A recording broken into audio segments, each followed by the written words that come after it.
बात कहता हूं, कठिन बात नहीं, बिल्कुल सरल, जो सबकी समझ में आ जाए। ये स्कीम बड़ी अच्छी है एनपीएस। क्या ये मगज के लड्डू है? सुन लो, ठीक? तो जिनको पसंद है उनको खिलाओ, सबको जबरिया क्यों खिला रहे हो भाई? मैं कह रहा हूं जिन भी लोगों ने एनपीएस लागू की, मैं अटल जी तक कहां जाऊं? मुद्दत हो गई। आप मुलायम सिंह को पकड़ोगे या अटल जी को पकड़ लेंगे? फिर इसलिए उस चक्कर में मत पड़ो, सरकार किसकी थी, ठीक? अरे रुको भैया, अवनीश बाबू बात तो सुनो। मैं एक बुनियादी सवाल उठाता हूं, आज पहली बार नहीं, हमेशा उठाता हूं, आज फिर उठा रहा हूं। आप एनपीएस बहुत चतुर योजना है, बड़ा ब्रेन लगा है, बहुत जय जयकार हो जाएगा, वैकुंठ धरती पर आ जाएगा, स्वागत है। आप लाइए वैकुंठ धरती पर, एनपीएस से सोने की खदान पैदा करिए, सोने का हिमालय खड़ा करिए, स्वागत है। विजय बंधु को, हरकिशोर तिवारी को ये गारंटी दे दीजिए कि एनपीएस से हमको 200% आय होगी, लेकिन हम आपको आपकी सैलरी का 85% देंगे, ये दे दीजिए गारंटी।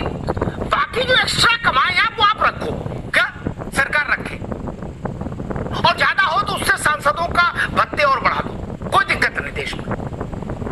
ये तो इतनी कह रहे कि 50% की गारंटी ले लो। और ये बात आप हाई कोर्ट और सुप्रीम कोर्ट के जजों को नहीं समझा पाए अवनीश जी, जो दुनिया का फैसला करते हैं, उनसे ज्यादा दिमाग वित्त सचिव के पास तो नहीं है,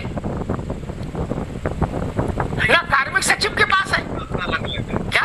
सबके दिमाग का लेवल अपना अलग। अरे भाई सुन तो लो, अरे लेवल मतलब नहीं है, मुख्यमंत्री हो, प्रधानमंत्री हो, सबका इजलास अदालत ही है ना मित्र। आप बाबू की बात कर रहे हो, उनको क्यों नहीं समझा दिया कि जज साहब ये एनपीएस बिल्कुल समझ लीजिए कि कौस्तुभ मणि है क्या? उनको तो समझ नहीं आया, और सब सरकारों ने कहा ठीक है भाई, जजेस को पुराने में रखेंगे। मैं ये समझना था, आपके पास एनपीएस अलादीन का चिराग लग गया, सरकार उससे लाभ कमाए, ये लिख के सरकार दे दे कि अगर किसी स्थिति में एनपीएस डिप करता है तो सरकार भरपाई करेगी और कर्मचारी उससे प्रभावित नहीं होगा। इतनी सरल सी बात है अवनीश जी, नहीं?